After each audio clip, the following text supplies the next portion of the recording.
کیا آپ نے شداد کی جنت کے متعلق کبھی پڑھا ہے؟ نہیں تو آئیے آپ کو آج شداد کی جنت کے متعلق کچھ دلچسپ و عجیب بتاتے ہیں۔ قوم ارم۔ ان لوگوں کا تعلق قوم عاد سے تھا اور وہ ارم نام کی بستی کے رہنے والے تھے۔ وہ بستی بڑے بڑے ستونوں والی تھی۔ اماد جمع ہے امد کی، اور امد کے معنی ستون کے ہیں۔ عاد کے نام سے دو قومیں گزری ہیں، ایک کو عاد قدیمہ یا عاد ارم کہتے ہیں۔ یہ عاد بن وس بن ارم بن سام بن نون و بڑی علیہ السلام کی اولاد میں سے تھے۔ ان کے دادا کی طرف منسوب کر کے ان کو عاد ارم بھی کہا جاتا ہے۔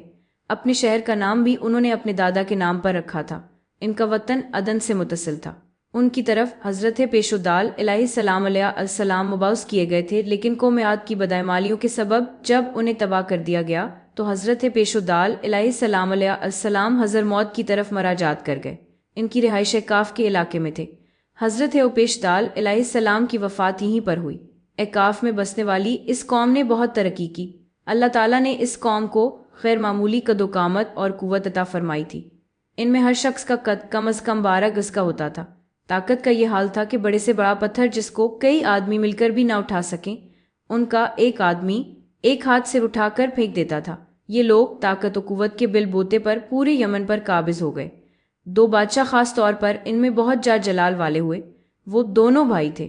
ایک کا نام شدید تھا جو بڑا تھا، دوسرے کا نام شداد تھا جو اس کے بعد تخت نشین ہوا۔ یہ دونوں وسیع علاقے پر قابض ہو گئے اور بے شمار لشکر و خزانے انہوں نے جمع کر لیے تھے۔ عاد ارم کا قصہ۔ شداد نے اپنے بھائی شدید کے بعد سلطنت کی رونق و کمال کو عروج تک پہنچایا۔ دنیا کے کئی بادشاہ باج گزار تھے۔ اس دور میں کسی بادشاہ میں اتنی جرأت و طاقت نہیں تھی کہ اس کا مقابلہ کر سکے۔ اس تسلط اور غلبہ نے اس کو اتنا مغرور و متکبر کر دیا کہ اس نے خدائی کا دعویٰ کر دیا۔ اس وقت کے علماء و مصلحین نے جو سابقہ انبیاء کے علوم کے وارث تھے اسے سمجھایا اور اللہ کے عذاب سے ڈرایا تو وہ کہنے لگا، جو حکومت و دولت اور عزت اس کو اب حاصل ہے، اس سے زیادہ اللہ تعالیٰ کی عبادت کرنے سے کیا حاصل ہوگا؟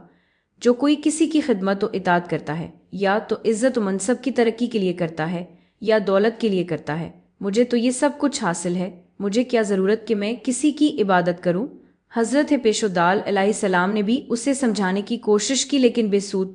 سمجھانے والوں نے یہ بھی کہا کہ یہ حکومت و دولت ایک فانی چیز ہے، جبکہ اللہ کی اطاعت میں اخروی نجات اور جنت کا حصول ہے، جو دنیا کی ہر دولت سے بہتر اور زیادہ قیمتی ہے۔ اس نے پوچھا، یہ جنت کیسی ہوتی ہے؟ اس کی تعریف اور خوبی بتاؤ۔ نصیحت کرنے والوں نے جنت کی وہ صفات جو انبیاء کرام کی تعلیمات کے ذریعے ان کو معلوم ہوئی تھی اس کے سامنے بیان کیں، تو اس نے کہا، مجھے اس جنت کی ضرورت نہیں، ایسی جنت تو میں خود دنیا ہی میں بنا سکتا ہوں۔ شداد کی جنت۔ چنانچہ اس نے اپنے افسروں میں سے 100 معتبر افراد کو بلایا، ہر ایک کو 1000 آدمیوں پر مقرر کیا اور تعمیر کے سلسلے میں ان سب کو اپنا نقطہ نظر اور پسند سمجھا دی۔ اس کے بعد پوری دنیا میں اس کام کے ماہرین کو عدن بھجوانے کا حکم دیا۔ علاوہ ازیں اپنی کلموں میں سب حکمرانوں کو یہ حکم دیا کہ سونے چاندی کی کانوں سے اینٹیں بنوا کر بھیجیں، اور کوہ عدن کے متصل ایک مربع شہر جنت جو 10 کوس چوڑا اور 10 کوس لمبا ہو بنانے کا حکم دیا۔ اس کی بنیادیں اتنی گہری کھدوائیں کہ پانی کے قریب پہنچا دیں، پھر ان بنیادوں کو سنگ سلیمانی سے بھروا دیا۔ جب بنیادیں بھر کر زمین کے برابر ہو گئیں تو ان پر سونے چاندی کی اینٹوں کی دیواریں چنی گئیں۔ ان دیواروں کی بلندی اس زمانے کے گز کے حساب سے 100 گز مقرر کی گئی۔ جب سورج نکلتا تو اس کی چمک سے دیواروں پر نگاہ نہیں ٹھہرتی کی۔ یوں شہر کی 4 دیواری بنائی گئی۔ اس کے بعد 4 دیواری کے اندر 1000 محل تعمیر کیے گئے۔ ہر محل 1000 ستونوں والا تھا اور ہر ستون جواہرات سے جڑاؤ کیا ہوا تھا۔ پھر شہر کے درمیان میں ایک نہر بنائی گئی اور ہر محل میں اس نہر سے ایک چھوٹی چھوٹی نہریں لے جائی گئیں۔ ہر محل میں حوض اور فوارے بنائے گئے۔ ان نہروں کی دیواریں اور فرش یاقوت، زمرد، مرجان اور نیلن سے سادی گئیں۔ نہروں کے کناروں پر ایسے مصنوعی درخت بنائے گئے جن کی جڑیں سونے کی، شاخیں اور پتے زمرد کے تھے۔ ان کے پھل موتی، یاقوت اور دوسرے جواہرات کے بنوا کر ان پر تانت دیے گئے۔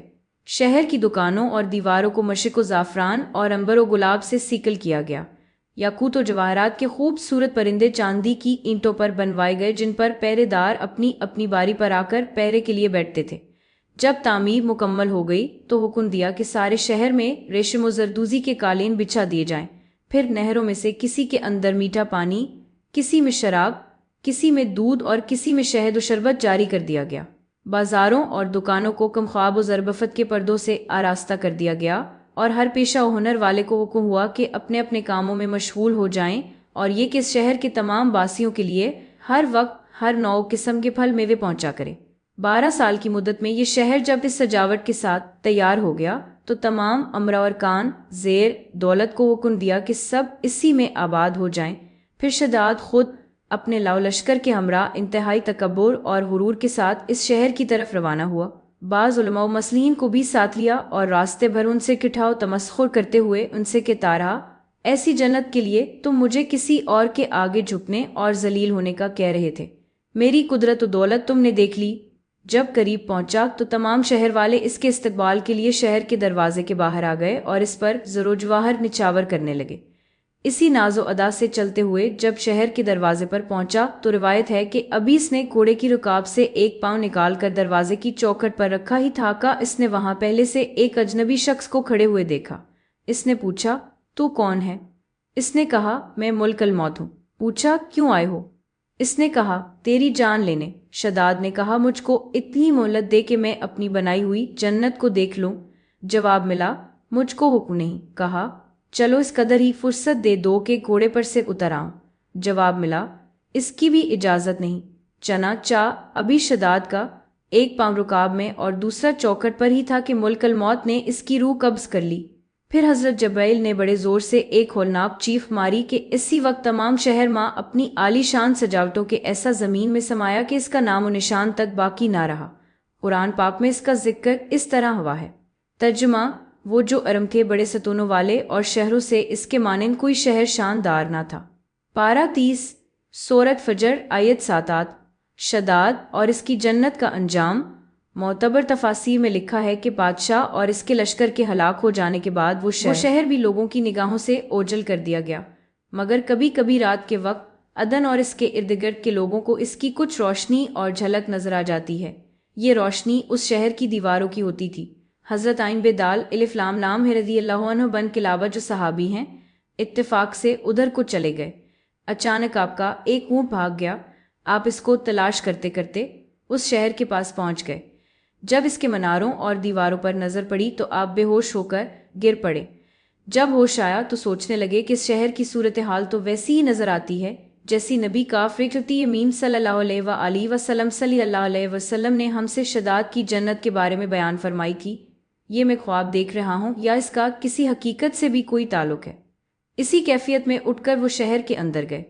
اس کے اندر نہریں اور درخت بھی جنت کی طرح کے تھے، لیکن وہاں کوئی انسان نہیں تھا۔ آپ رضی اللہ عنہ نے وہاں پڑے ہوئے کچھ جواہرات اٹھائیے اور واپس چل دیے۔ وہاں سے وہ سیدھے اس وقت کے دارالخلافہ دمشق میں پہنچے۔ حضرت الف میمرتی رمیم عین الف وکرتی رضی اللہ عنہ وہاں موجود تھے۔ وہاں جو کچھ ماجہ ان کے ساتھ پیش آیا تھا انہوں نے بیان کیا۔ حضرت الف میمرتی رمیم عین الف وکرتی رضی اللہ عنہ نے ان سے پوچھا، وہ شہر آپ نے حالت بیداری میں دیکھا تھا کہ خواب میں؟ حضرت عین بدال الف لام لام رضی اللہ عنہ نے بتایا کہ بالکل بیداری میں دیکھا تھا۔ پھر اس کی ساری نشانیاں بتائیں کہ وہ عدن کے پہاڑ کی فلاں جانب اتنے فاصلے پر ہے، ایک طرف فلاں درخت اور دوسری طرف ایسا کنواں ہے، اور یہ جواہرات و یاقوت نشانی کے طور پر میں وہاں سے اٹھا لایا ہوں۔ حضرت الف میمرتی رمیم عین الف وکرتی رضی اللہ عنہ یہ ماجہ سننے کے بعد نہایت حیران ہوئے۔ پھر اہل علم حضرات سے اس بارے میں معلومات حاصل کی گئیں کہ کیا واقعی دنیا میں ایسا شہر بھی کبھی بسایا گیا تھا جس کی اینٹیں سونے چاندی کی ہوں؟ علماء نے بتایا کہ ہاں، قرآن میں اس کا ذکر آیا ہے۔ اس آیت میں ارم ذات العماد یہی شہر ہے، مگر اللہ تعالیٰ نے اس کو لوگوں کی نگاہوں سے چھپا دیا ہے۔ علماء نے بتایا کہ آنوم بڑی حضوات ویتے صلی اللہ علیہ وسلم صلی اللہ علیہ وسلم نے یہ بھی فرمایا ہے کہ میری امت میں سے ایک آدمی اس میں جائے گا اور وہ چھوٹے قد سرخ رنگ کا ہوگا، اس کے ابرو اور گردن پر 2 تل ہوں گے۔ وہ اپنے اونٹ کو ڈھونڈتا ہوا اس شہر میں پہنچے گا اور وہاں کے عجائبات دیکھے گا۔ جب حضرت الف میمرتی رمیم عین الف وکرتی رضی اللہ عنہ نے یہ ساری اشانیاں حضرت عین بدال الف لام لام رضی اللہ عنہ بن کلابہ میں دیکھیں تو فرمایا، واللہ یہ وہی شخص ہے۔ بہوالا تذکرۃ الانبیاء، تحقیق شاہ عبدالعزیز دہلوی۔